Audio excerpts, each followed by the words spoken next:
自動でお風呂を沸かすお風呂の線が来ましたか自動でお風呂を沸か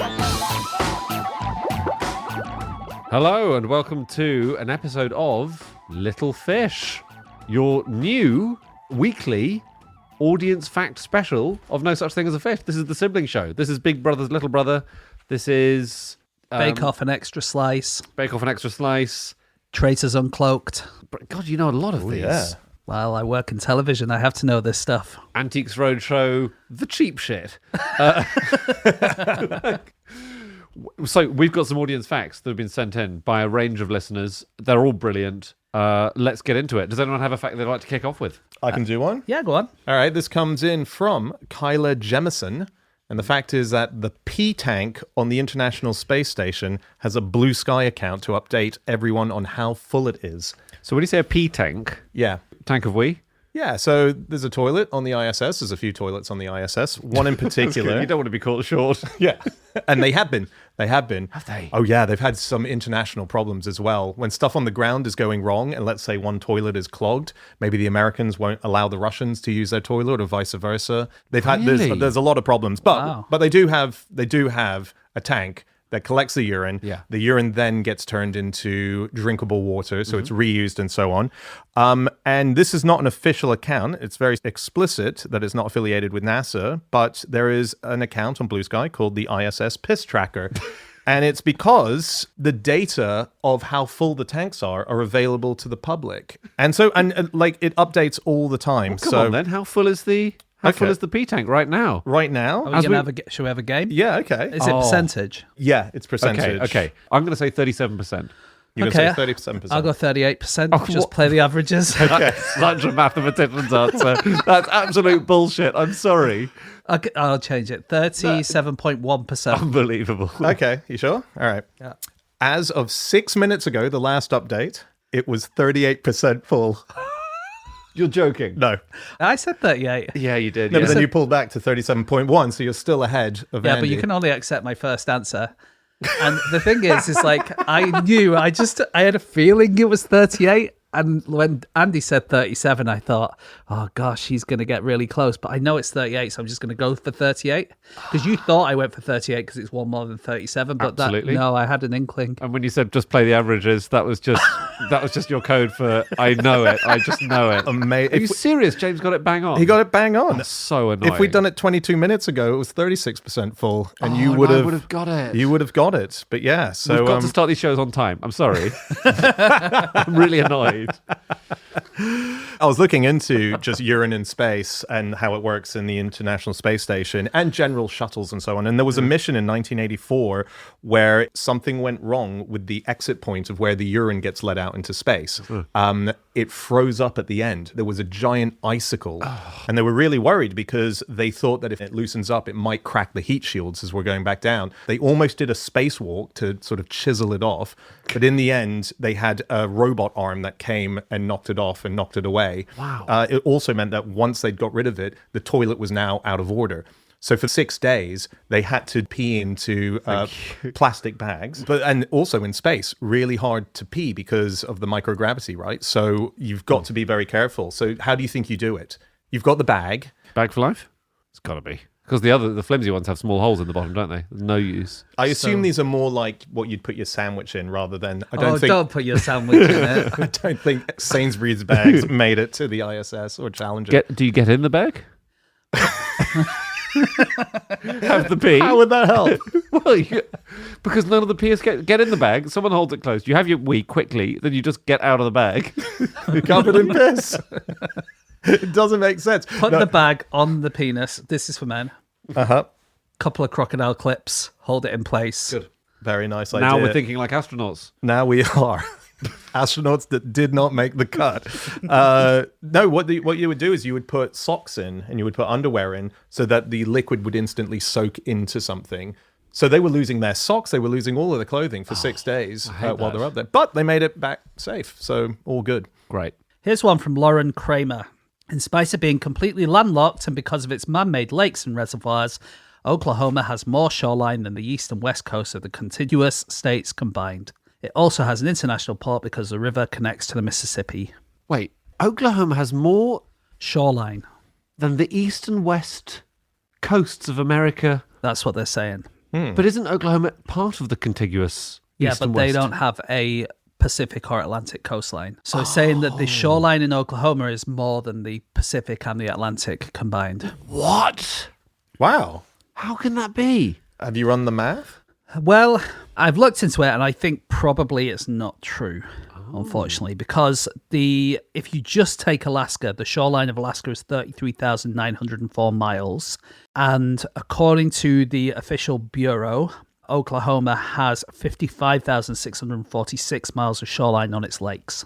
So if Alaska is like 60% of the total, probably once you add the eastern Right. seaboard and Western seaboard. yeah, then you're going to go above it. So I think it's probably not true, but it was difficult for me to find the exact figures Wait, did you say Oklahoma on its lakes? on its lakes. So basically, Oklahoma has a ton of lakes.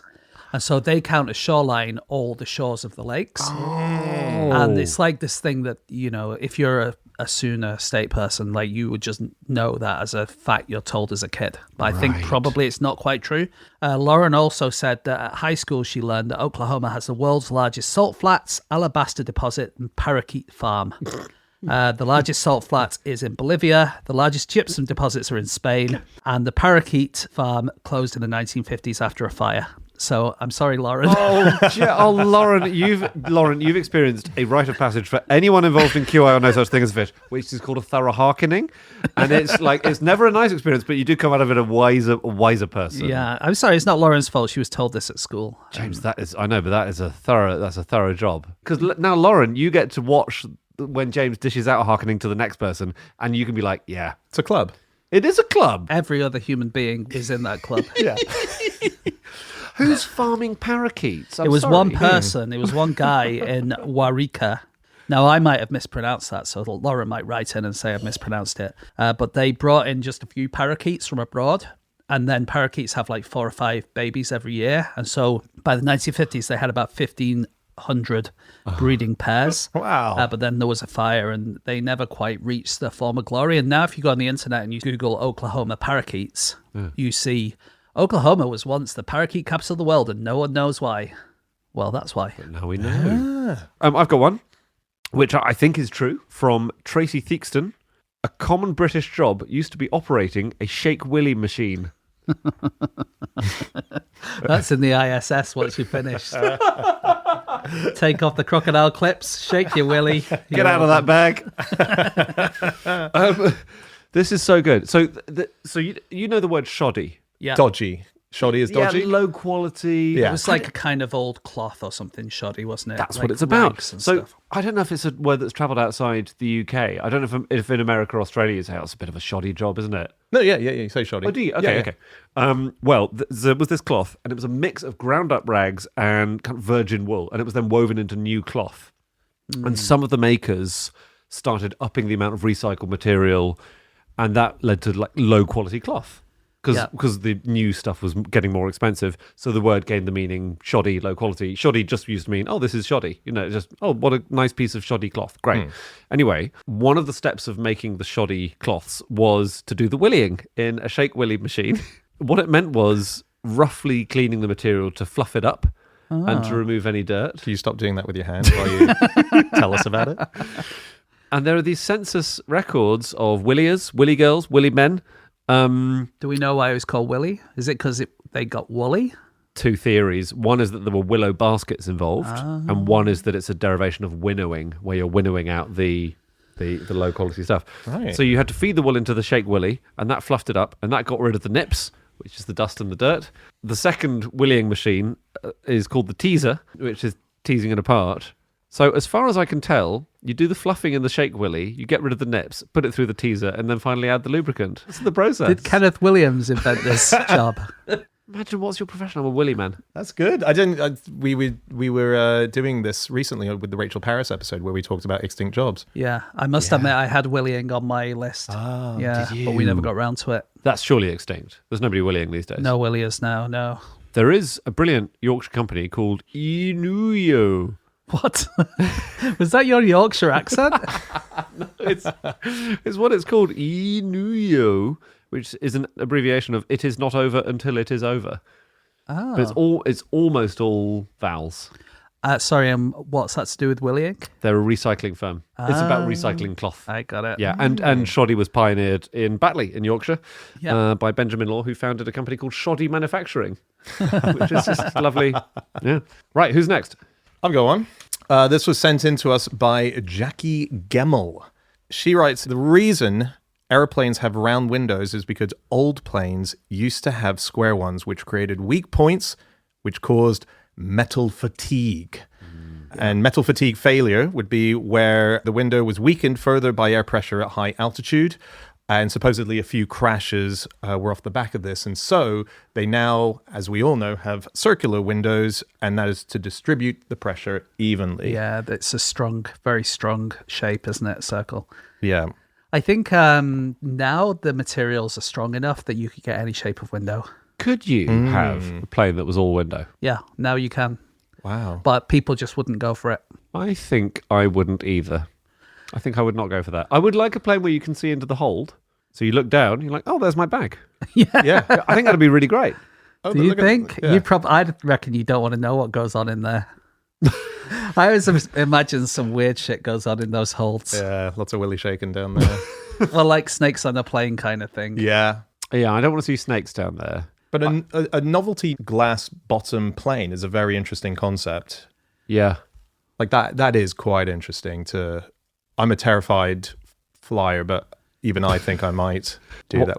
No. Yeah. Have you ever been in a glass bottom boat? I have. They're great fun. Thank you. You didn't invent them. And well done. And we should say Dan invented the glass bottom boat. And now he's going to do it again with the plane, apparently. What about an aeroplane? You know those rides at theme parks where you're not in a carriage, you're sort of suspended by your Oh, shoulders? the danglers. You're a dangler. What about a Ryanair? Where it's a dangle all the way to Malaga. Oh, my goodness. So the plane has a top but no bottom. Yeah. That's a good idea. I'm thinking, saves a bit of money on fuselage. It's going to make serving the drinks very tricky. I'll say that. I guess the stewards are hanging upside down. I suppose they could winch themselves along. Dan, because there's no bottom on the plane. Why are they hanging upside down? Why are they not just attached the right way up like you are? But They're all can maneuver- vampires. Okay. I'm going to row back on that. They can be the right way up. Now we're talking. Remember to not let Andy pitch our weird roller coaster plane It ride. will be stressful when you're coming into land, though, because it'll feel like you have to run very, very fast at a certain point to slow the plane down. It's a Flintstones plane. It's a plane. Mark Logie writes, in the 1760s, Simon Harcourt, the first Earl Harcourt, demolished the village of Newnham Courtney, as well as Newnham House, in order to make room for his garden, and he rebuilt the entire village 1 mile to the northeast. Wow. To make room for his garden. Yeah. It feels to me like it's easier to move a garden than it is to demolish but a village. the thing is about rich people, they're not really bothered about what's easiest. They're more bothered about what's more convenient for them. And what's affordable? Like if that's just within your budget. I think for Simon Harcourt, the first Earl Harcourt, everything was within budget. All right, there you go. And just rebuilt it correctly? Yeah, so if you drive through that area now, Yeah. so it's like basically from the M4 to the M40 up there, you can go through Newnham Courtney, and basically all the buildings look almost identical because he had to build them all at the same time for the people who he moved from that village. Wow. Well, it's good. Look, it's good that he rebuilt it. I'll say that. Yeah. Yeah. I would be a bit annoyed if someone said, I'm going to move your house from my garden. But if you're putting it back... What difference does it make if he moves everyone's, right? Yeah, no difference. I guess you're going to have a bit of time where the renovation's going on that's going to be quite inconvenient. Yeah. Oh, those jobs do stretch on, don't they? Especially if the builders would be quite busy because they've got to rebuild everyone's house. Yeah. What would have been great is if one family happened to have gone away on like a really long trip and everyone decided not to tell them what had happened. And That's they a funny just idea. go on as normal. I swear to God, we were closer to that house. Am I going nuts? Something else about Newnham Courtney. Yeah. I was looking into famous residents. Mavis Lever, she was the person who broke the Italian Enigma code, which allowed the Royal Navy to ambush the Italian fleet at the Battle of Matapan, which was quite decisive. And she also broke the Abwehr Enigma, which was one of the German enigmas. They had a few different codes that they used. Right. And that one, she solved it with her colleague Margaret Rock, which led to the great saying, "Give me a lever and rock and I can move the universe." Bloody brilliant. That's what one of her bosses said. That's really good.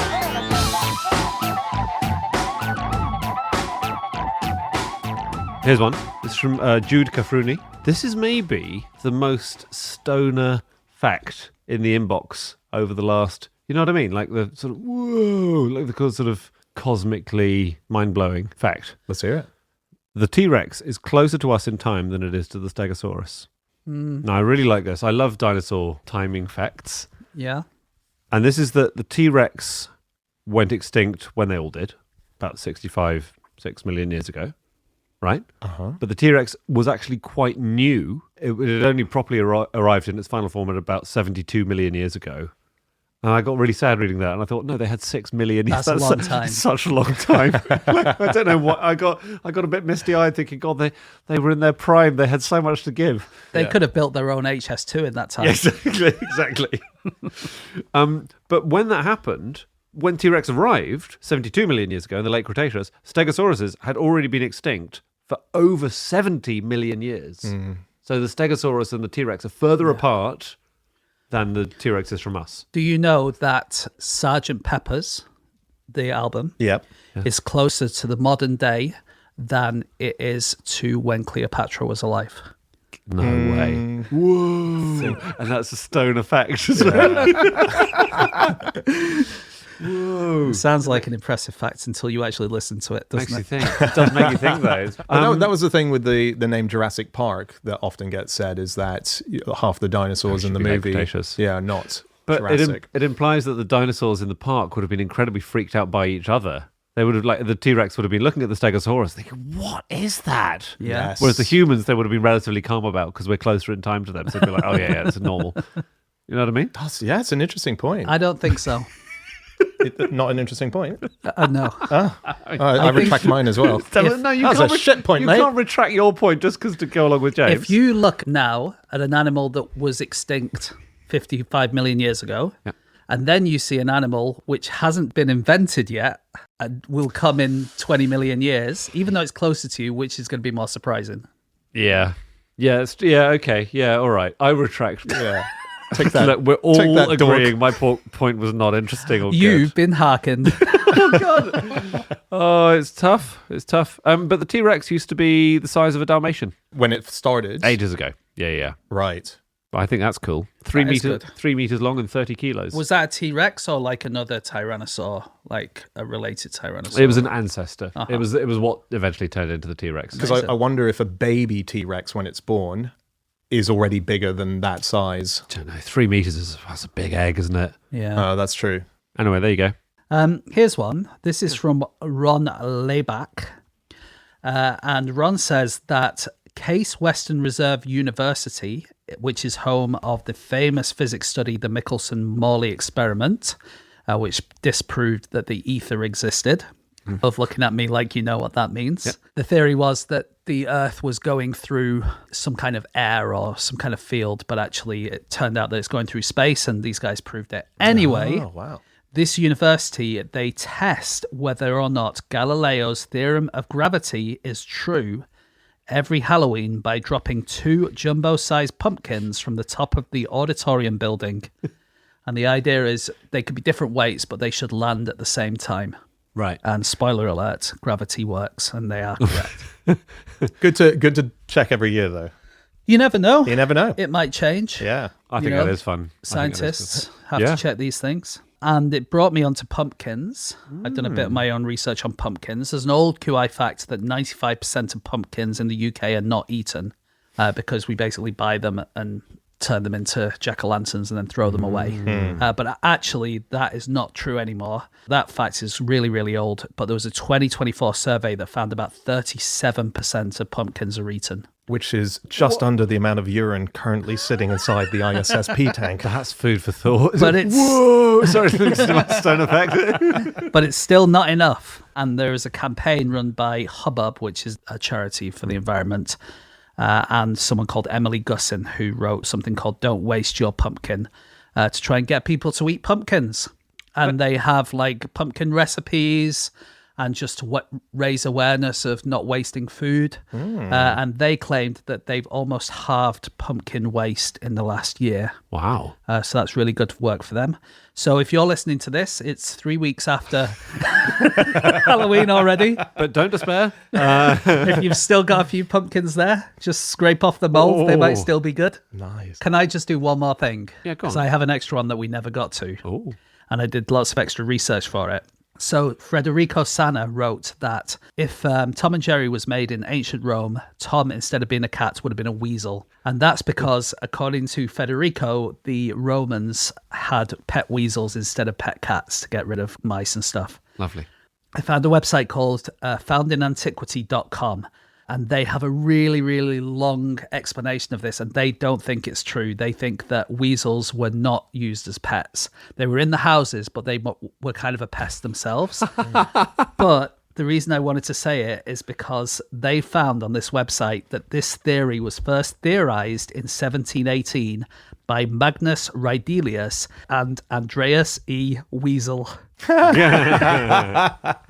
they reckon that maybe he came up with this theory that they had pet weasels because his name was Mr. Weasel. Amazing. Sorry. Amazing. Oh, Federico, you've been Harkin'd. That's good though. That's very interesting. Yeah, I think the jury's still slightly out, but Because they're in the house. I mean, that's a big animal to have in your house as a pest. yeah, but a lot of the sources, when they talk about these weasels, they talk about them in the same as you would say there's a fly in the house, or there's a mouse in the house, or a rat in the house. Is like an annoying thing.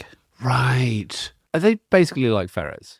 Well, they're smaller than ferrets. And the other thing is ferrets actually are quite easy to tame. And like I have a friend, Sid, who I don't know if he still has a pet ferret, but he definitely used to. I think John Mitchinson from QI used to have a pet ferret. Oh, that's right. Yes. But I think a weasel, they're just a little bit angry, and I think Interesting. they don't make good pets. Do we get them in the UK? I can't actually. Oh, yeah. Weasels, yeah, we Get do. weasels. Okay. Yeah. Good fact, old QI fact, most weasels in the UK are least weasels. Because there's a species called the least weasel, which is the most common one in the UK. That's lovely. Very good. I think we had a fact in the inbox. Someone saying, oh, sorry, I don't remember the correspondent now, but the least weasel is currently rated as least concern, which is Very nice because their population's kind of doing all right. Yeah. My old neighbour used to take a ferret for a walk on a lead Okay. as a pet, which is a cool thing to do. I think it's cool. Yes, Yes. you do. Okay. Okay. Let's end it there. Let's go to inaugurating the latest members of the Friend of the Podcast Hall of Fame. Exciting. Anyone who has signed up to Clubfish at the Friend of the Podcast tier gets one of our headline facts in perpetuity. You are then the sponsor, patron, whatever you like, of that fact, and you get a little shout out on this show. That's what we're trying to say here. So we should do some shout outs. Guys, we've had a bit of a rush on membership of Friend of the Podcast. So we are going to up the pace and of the number of shout outs we give per show and get through a few more. Great. So we're sorry we may not get to some of you for a little while, but your names are in the system and we're going to try really hard to get through them. There's been a swell. You know those companies when you ring them and they say, sorry, we're having an unexpected large number of calls, but they say it absolutely every single day. Yeah. We're going to have that. I'm afraid we've experienced unprecedented demand, Yeah. and we're going to be dealing with it in a precedented way. Yeah. So Your fact will be dealt with in around 7 months. It'll be before then, we hope. it'll be before then, we hope. Let's do some. Right. Today, shout out number 1 goes to Orion Slater. Brilliant. What a terrific name. Orion. 3 stars. Lovely. Orion must be absolutely sick of that joke. Belt up. There we go. Very good. Anyway, Orion, your fact is that the earliest known dentistry is 9,000 years old. Yes, Now, the exciting thing about this fact is it's not one of our facts or even one of Anna's. that's right. It's Greg Jenner's. Historian Greg Jenner. And this was our 3rd episode. Yeah. And Greg Jenner and comedian Alex Edelman were sitting there with me and James for this episode. So Where was I? Where was Anna? I think you didn't really care about the show at that point. You're sort of a bit loosey-goosey. And I've maintained that. No, you were In busy. those days, yeah, we did 2 in one day, actually. Do you remember? And we got Greg and Alex to come in and do a show. And then as soon as we finished, as soon as the mics went off, they came back on again and we did a show with the 4 of us. That's right. They basically came in to have a cup of tea. And Yeah. James and I said, why don't we just make an episode instead while they're here? So yeah, well done to Orion Slater. Great fact. Ancient fact. dentistry. Let's have another. Okay, well, this one is going to Christine and Tom Asbridge. And the fact is that according to Dr. Hans Ulrich, the Middle Ages never happened. This is a wild theory called phantom time hypothesis.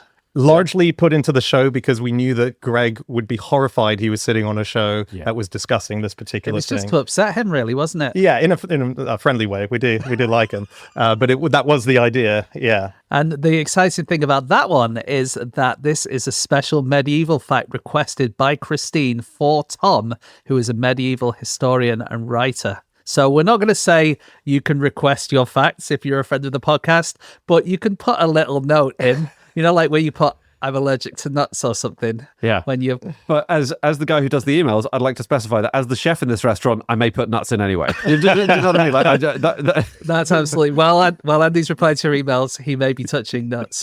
God. So let's go to the next one, which was the fact is the most medically indispensable sea creature in the United States is the horseshoe crab. And that was originally a fact from Alex Edelman, Lovely. a good friend. It's like he's in the room.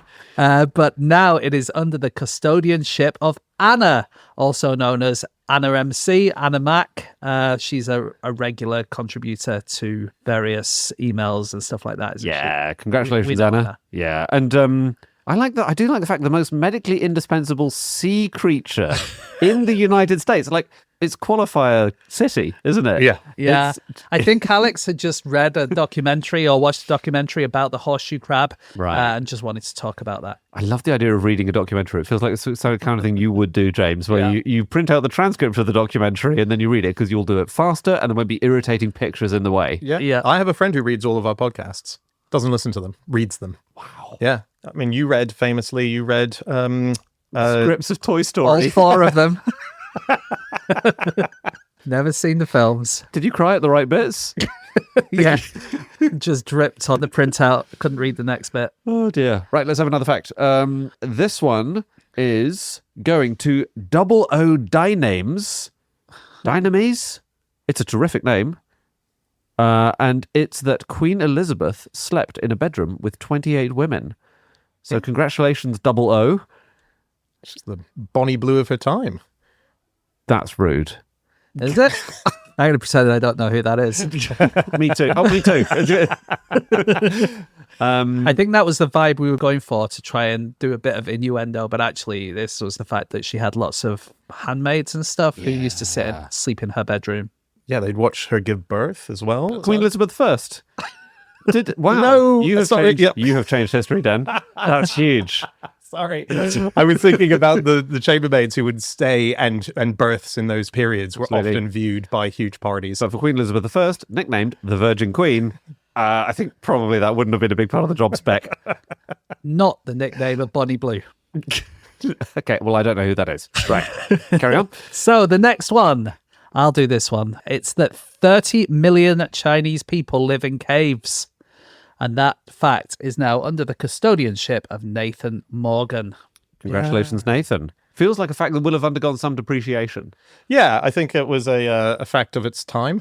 Or it could have been an appreciation because the population's gone up a long way in the last 11 years. Yeah. What of China? Oh, yeah. I suppose it has. Yeah, definitely. I feel like the housing boom in China might have. There's lots of rural bits of China that There haven't are, quite but had that yet. increasingly more people live in these mega cities, don't they? Yeah. Yeah. It's interesting that we can now say we've been going so long that we can talk about our old facts and say, "Well, that was a different time," Yeah. and it's us we're talking about. Yes. Well, it's weird. If you listen back to that episode, you'd probably hear yourself saying stuff where you're going, "What am I? How? I don't know that." When did I say that? Oh, I mean, that happens with every episode bar the last 3. Yeah, like, right. I just like, who's this guy? He sounds handsome. And then, Are you one of those people who always gets me and you mixed up? I am. Voices. Every time I look in the mirror, I'm shocked not to have your face. Shall I do one? Yeah. All right. Hello, Alex Tievsky.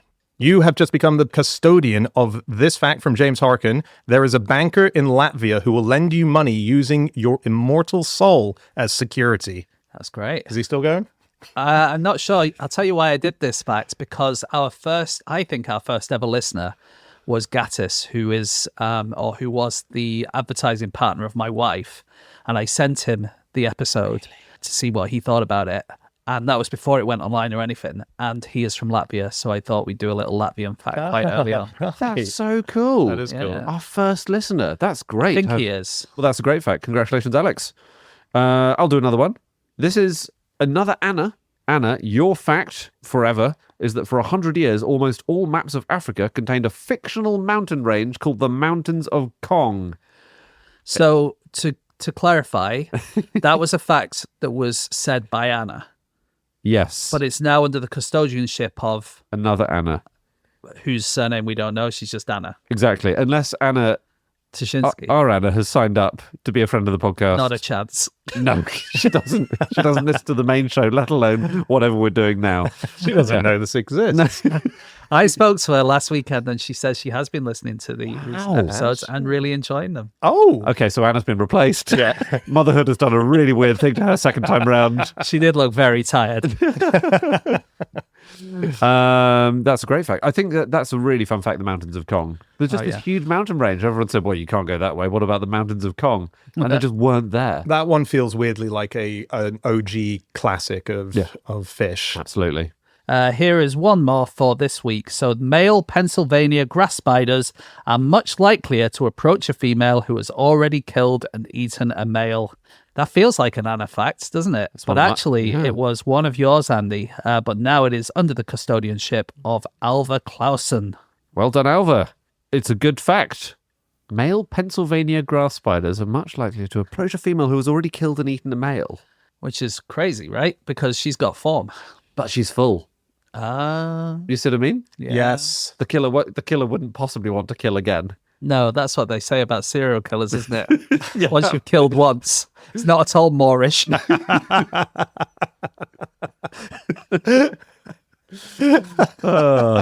bump into, oh God, no, don't worry. I already did one tonight. I am, woo, just want to hang. Yeah, great. Well, there you go. That is this week's batch of fact custodians. Thank you so much to all of you who've signed up at, frankly, any tier of Clubfish. It's a joy to have you on board. We will be back again in another week's time with another Little Fish. We'll be back in less time than that with another main episode of the show. And for members of Clubfish, we'll be back in an indeterminate amount of time with a Drop Us a Line, our audience feedback show. Clear? Clear. Great. Bye.